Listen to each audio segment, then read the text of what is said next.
Just sitting here by the fire, drinking these Kool-Aid looking beers. It's not Kool-Aid, and it is a beer, and you're going to find out what that is later on. Yeah, it's time for you to find out what's on tap during our Oktoberfest special.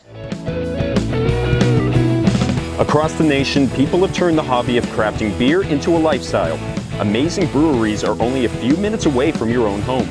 From nano to regional, or micro to macro, the question you won't need to ask is what's on tap.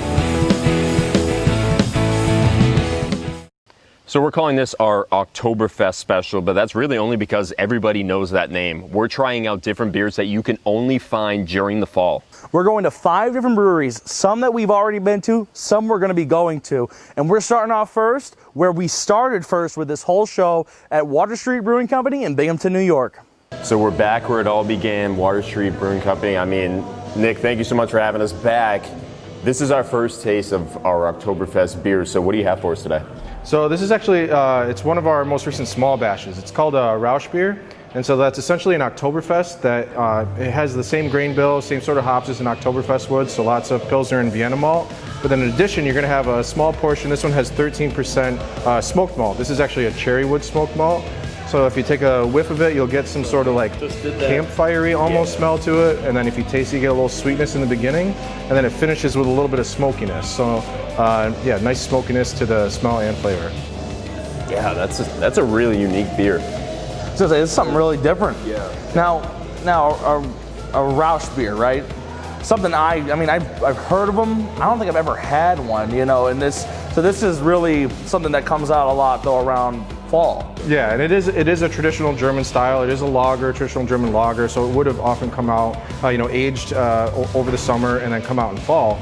And then yeah, some of the barley in this case is smoked with cherry. You can smoke it with various other types of woods and other types of things. Yeah, beechwood is a common one, but with this one I like the cherry because it adds that little bit of sweetness to it. So I say you are getting a little bit of sweetness there, but it is that big smoky finish. Yeah, that's really. And I love that too. Yeah, it's really, a great nice taste. It's honestly for fall stuff. It's a great fall taste. That smokiness, because you're thinking of it getting colder. You want something that's a warm feeling, and you're getting that with smoky. Almost like you're around a campfire, and then you've got your beer to go along, right along with it. It's perfect. Yeah. So when it comes to making this, how long does something like this take to make? So we do a traditional lagering process on this, just like we do with, normally we do have a Märzen this time of year. This year things are different, so we don't have one this year, unfortunately. But yeah, it takes about 5 weeks, so we give it a week and a half or 2 to finish fermentation, and then we lager it for another 3 weeks or so, and then carb it, and then we're good to go. So really not a bad process. It's a great beer. This is really cool. So like I said, something different that we're not always seeing, and that's really what comes out a lot in the fall for Oktoberfest. You're getting all these different kinds of beers. Everyone does something pumpkin, everyone does Oktoberfest. You guys got the Rausch beer here. Absolutely. This is awesome. Yeah, and we do, we have a pumpkin coming out next month too, but we also like to do, as you said, something that you can't find very frequently in commercial breweries, and so we're happy to do something just a little different. Love it. Yeah, absolutely, nailed it. And this is, so we're recording this on Monday. This is coming out on Thursday, literally the Monday that this episode, same week that this episode's coming out. So this will be on tap here, so people will be able to come and get this a small batch, right? Yeah, it should go quickly, but it will be on this either Thursday or Friday. So either the day this comes out or the day after we'll have it on tap. Man, we can have a release of the beer, the release of the episode. Okay, it'll be on Thursday. All right, so I just made that happen. There we go. Awesome. Let's go. Well, Nick, I could see this being something that's gone by the end of the weekend. Yeah, absolutely. Absolutely. This will go quick. Well, Nick, thank you so much. Really appreciate it. Thank you guys. Thanks for coming back. Really good having Glad me. to be here. I think we all just put it down like we're doing a shot here. I definitely did that. It's just habit. Habit, yeah, exactly. So we went from an October beer with the Rausch there at Water Street to now a genuine Oktoberfest beer. And for that, we have to head back to Roscoe Beer Company in Roscoe, New York. Cheers, guys. Cheers. It's Oktoberfest. Yes, this is our Oktoberfest. It's a Märzen style, where a little light, a little crisp, but you still get the malts. And we used all German hops, all German malts.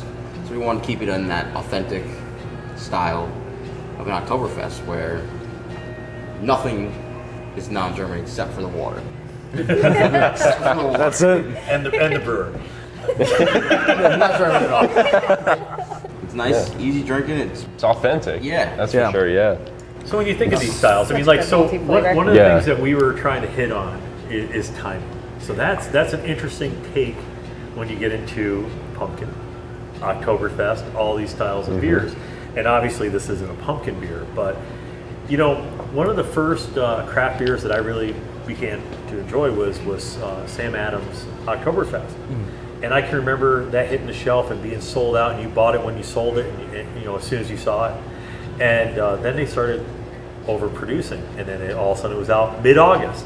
And so that same program in my head, like, oh my God, I see it, I better buy it. So when it's 95 degrees out, I'm not enjoying an Oktoberfest beer nearly as much as I would in September or October. Yeah. So we've kind of kicked it around, and based off of the number of beers that are out and not trying to miss the mark, this is a September release, and we're really proud of it. It's a great beer. Just like our huge Oktoberfest we have every year, which is the last weekend in September. Oktoberfest is huge around here. It's one of our favorite festivals we host every year. We bring in German food, and we have our Oktoberfest beer release, and this beer is just perfect for it. Perfect for the fall. I love Oktoberfest beers because it just reminds you of fall. It reminds you. You taste this and you're like, it is that transition to those light beers you have in the summer, and then you get to this, and it's getting the more flavor, the little bit of different, you know. Football beer. You know, it's Friends beer too. Like it's not like it's heavy, but it's just Friendsgiving. That's the other like. What I'm really happy about our beer, Corey again knocks it out of the park with this beer. I drink a lot of these styles. It's fun. You know, you go into the different beverage centers, and especially the ones that you can make a mix six on. That you try. Let me try every variation of Oktoberfest, and everybody has a different take on things. A lot of them kind of lean more pumpkin or nutmeg or something like that. What I just love about this beer is this isn't any of those. This is an Oktoberfest beer. This is a German style beer, more reminiscent of what you would drink at an Oktoberfest in Germany, not not the most pumpkin beer. Yeah, exactly. Yeah, and that was when we made this beer. It was the first time that really the malt caught me off guard. Was like when I realized that I've been always so trained on what the hop it's a different flavor. The malt on there, like as soon as I'm like, what is this? And they're like, it's the malt, and that was like such an eye-opening thing for me that the malt can make such a difference in that beer. Yes. Like I can tell you, fall is by far my favorite season of the year. Me too. Football, love it. You can call me basic as all hell. I love pumpkin. I love pumpkin coffee, pumpkin muffin. Give me anything. I'm with you, man. Pumpkin beer, but this, I could just as easily be grabbing one of these, watching. Normally, college football Saturday, NFL Sunday, I'm sitting there on the couch. You got the windows open, that nice cool breeze coming through. Like, this is great. And I feel like, this is a beer that could go all year. And we get asked about it all year. Yeah, I'm sure, we could probably sell it all year if we let them. But it makes it really special when it comes out right now. And how 2 or 3 months that it's out. This is one of the better Oktoberfest beers I've had. Like straight up. Like it's just very easy to, I go out and I do that same thing. You said it. Your craft your 6-pack. I'm getting all these different craft beer, Oktoberfest beers. You go to Wegmans and they have a little section where you walk around and it's all different sides of Oktoberfest beers. I really love this one. I would go to the store and grab this right now. I'll go get it. This is really good. It's solid. Gotta wait a little bit. I think I'll find it. I will have to wait a bit, but when this episode comes out, I'll be having it. You'll find. Fall. You think the leaves are starting to turn? They're falling. There's that nip in the air. You're gonna want to turn to a different kind of beer. This is the perfect one to go to. For hell, you could say all through the year, but from September right through the end of fall, going into winter, it is perfect. Right on. Solid. Thank you guys so much. Yes. So we've gone to 2 places that we've been to before, but how about a place we haven't been to? We are going out of state for the first time next week, but this week we're gonna take you there a little bit early. Susquehanna, PA, Dogz A Guy Brewing. You'll find this beer and many more. This is the Halstead O- beer that was put together with a haunted house in the area.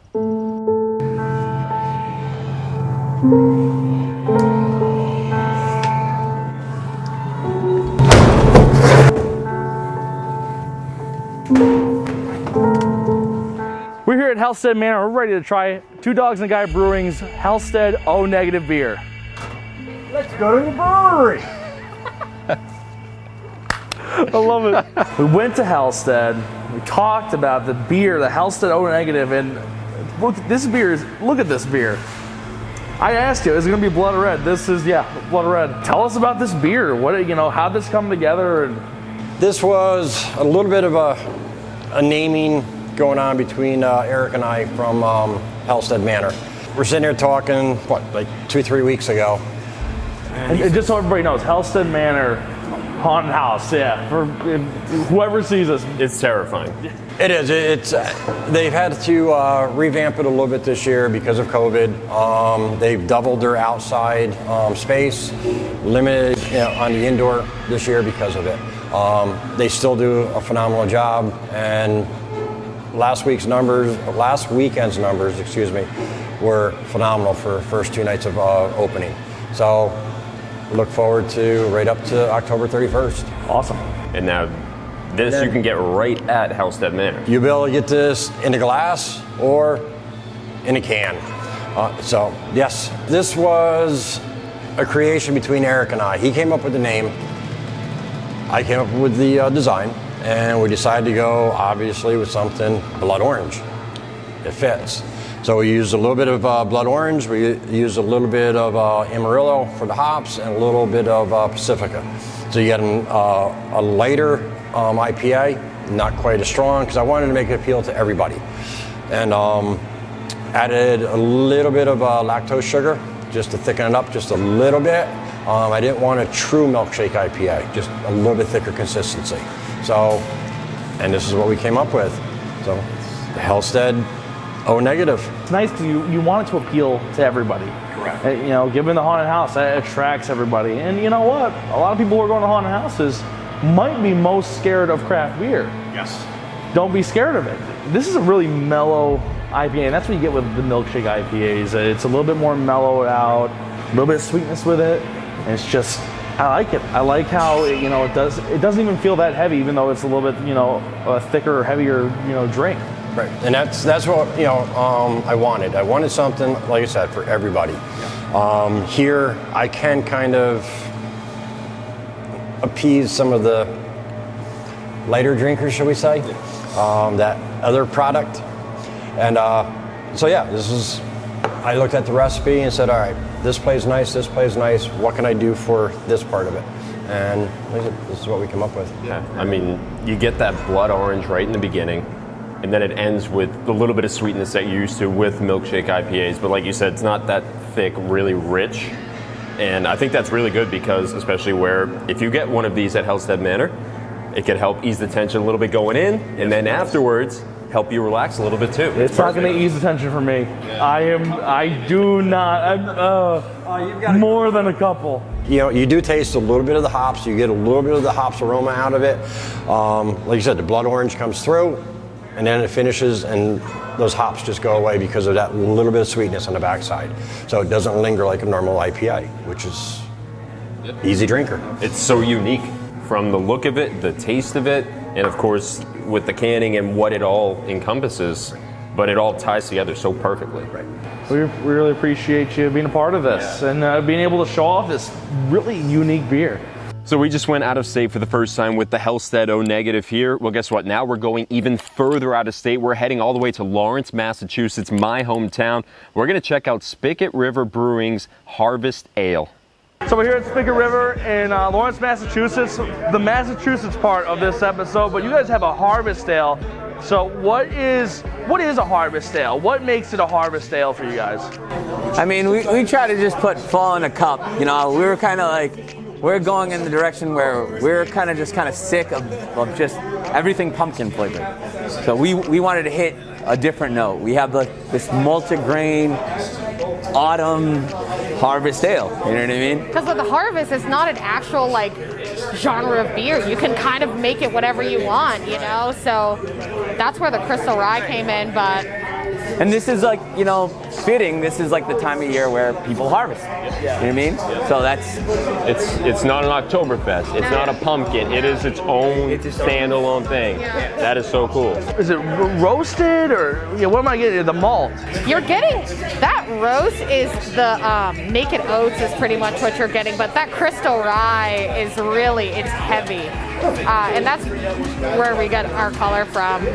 But it's amazing. I think that's where we get that nutty, autumnal flavor, It kind of has like a bread crusty note to it as well. So I think we hit it. It feels like fall in a glass, Like you're getting all those flavors of what you'd expect from a harvest ale, from a fall kind of beer. We just wanted to hit the point that we were just like, we needed something non-traditional. Like we didn't want an Oktoberfest. We could have laid out a Märzen, or we could have just did a pumpkin. Oop. But yeah, we just did I think American Amber is what she would fall into. She's about like 5'2" as well. Oh, that's not bad at all. Yeah, super crisp, yeah. Great tasting beer. I mean, a lot of different flavors with it too.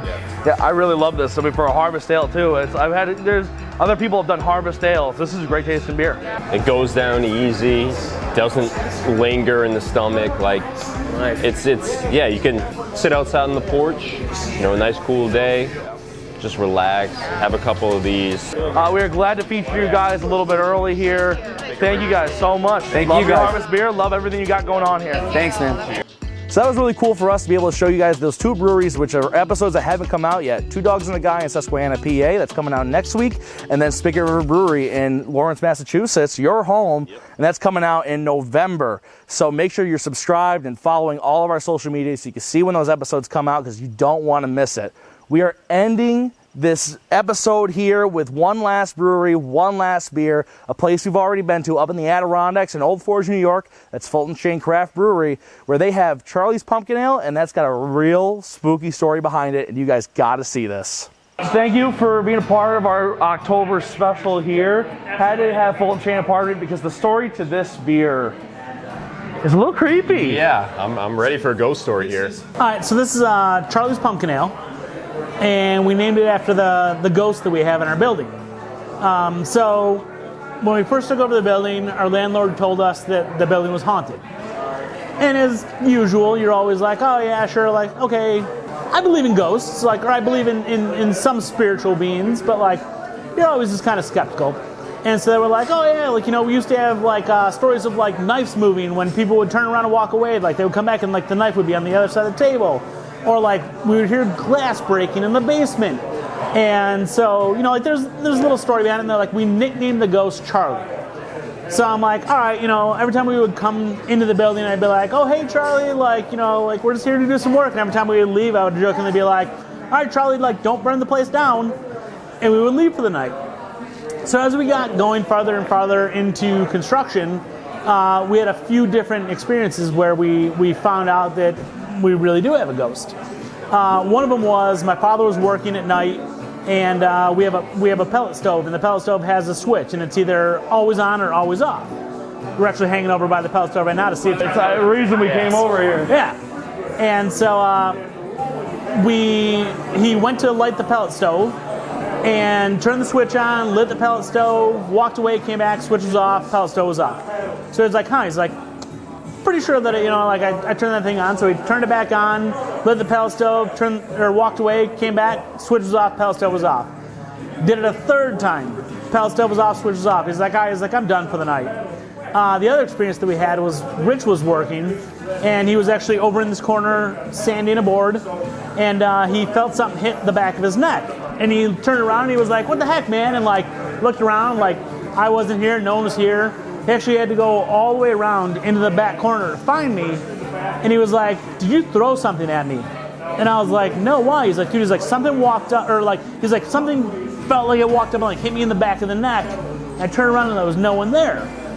And I'm like, like that's crazy, but like whatever. And just before we opened, the CNY ghost hunters reached out to us, and they were like, hey, we want to do a ghost hunt in your building.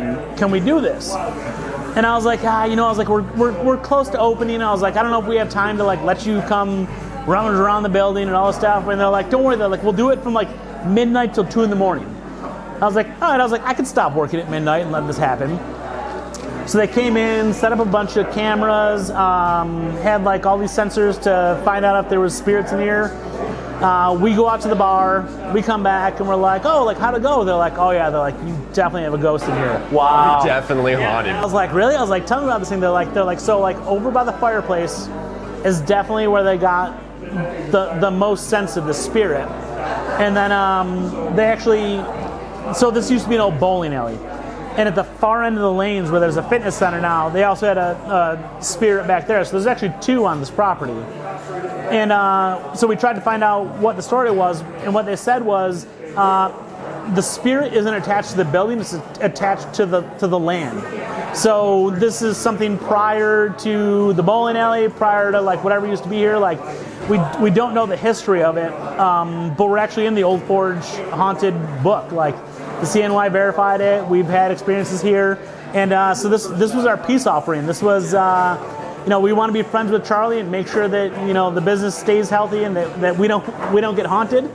And so Charlie's Pumpkin Ale. Hopefully Charlie likes beer. Yeah, it's a great peace offering. Yeah, I think so. I love the pumpkin flavor. It's great pumpkin beer, great October beer. I mean, for us filming this, it's in August, but I'm getting that October feel here already. Just, I don't know.